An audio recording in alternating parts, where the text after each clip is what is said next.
Les coliques existent-elles réellement? Dans cette vidéo, nous répondrons à cette question.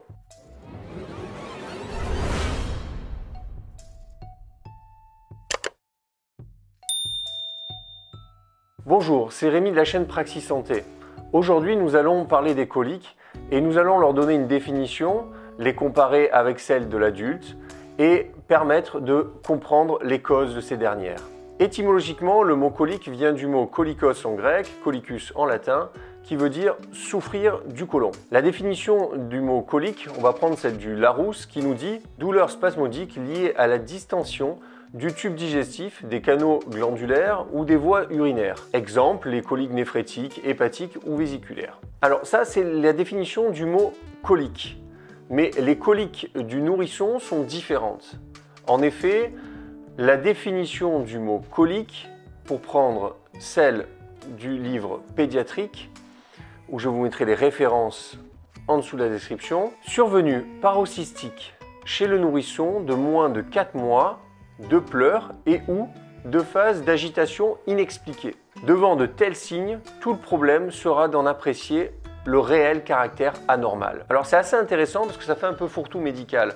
En effet, on est en train de nous dire que les coliques du nourrisson ne sont pas forcément pathologiques et ne sont pas forcément donc anormales ou aphysiologiques. Elles vont s'exprimer donc essentiellement par un inconfort exprimé par l'enfant qui peut être par pleurs mais pas forcément. Il est donc intéressant de comprendre que les coliques du nourrisson sont bien différentes des coliques de l'adulte. Ensuite, le deuxième point à voir, c'est sont-elles physiologiques ou sont-elles pathologiques? Alors là encore, le débat est ouvert sous la notion de physiologie ou de pathologie. Mais aujourd'hui, il y a un consensus apporté essentiellement par Rome 4, qui est repris par le groupe francophone d'hépatologie gastro-entérite et nutrition pédiatrique, qui explique clairement qu'il y a de la confusion apportée entre la notion de colique de l'adulte et colique de l'enfant. Aujourd'hui, il n'est pas encore clairement défini que les coliques sont douloureuses pour l'enfant de manière systématique. Différentes études ont démontré que l'utilisation d'antalgiques n'apportait aucune modification. Or, aujourd'hui, aucune preuve ont démontré que les coliques ont une origine purement, exclusivement digestive. Il faut donc se rassurer, définir plus précisément le diagnostic, car la colique du nourrisson serait plus apparentée à un symptôme plutôt qu'à un diagnostic. Face à ce symptôme, il est intéressant de préciser quel diagnostic il y a derrière. Aujourd'hui, avec la recherche, 4 causes ressortent comme étant des origines potentielles de ces coliques du nourrisson. La première, c'est le contexte socio-culturel. En effet, les coliques vont être souvent diagnostiquées parce qu'il y a une sensation d'inquiétude, de désarroi entraînée par les parents.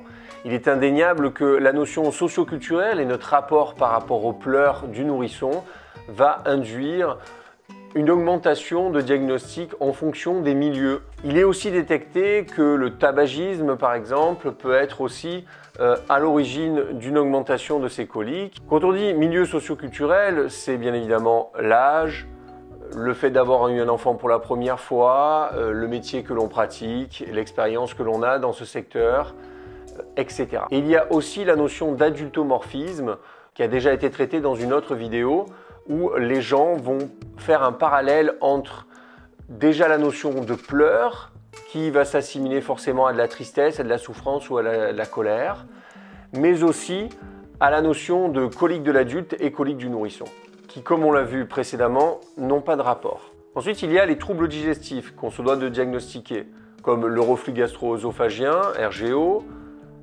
l'intolérance à la protéine de lait de vache et les allergies au lactose. La troisième cause est une modification au niveau du microbiote, au niveau de ce que l'on appelle la flore intestinale. Il y a une mise en place de cette flore intestinale et on a constaté que l'utilisation de probiotiques, dans certains cas, pouvait amener des améliorations.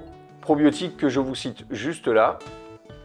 Enfin, il y a tout ce qui est aérocolie, plus communément appelé les gaz, qui vont être aussi à l'origine d'inconfort. Face à ces gaz, le nourrisson se doit de se développer et d'apprendre à les gérer. Mais durant cette période, nous pouvons tout à fait l'aider et l'accompagner à les gérer par le biais de mobilisation ou de massage que nous verrons durant une autre vidéo. Merci de m'avoir écouté, n'hésitez pas à vous abonner, à laisser un commentaire et je vous dis à bientôt.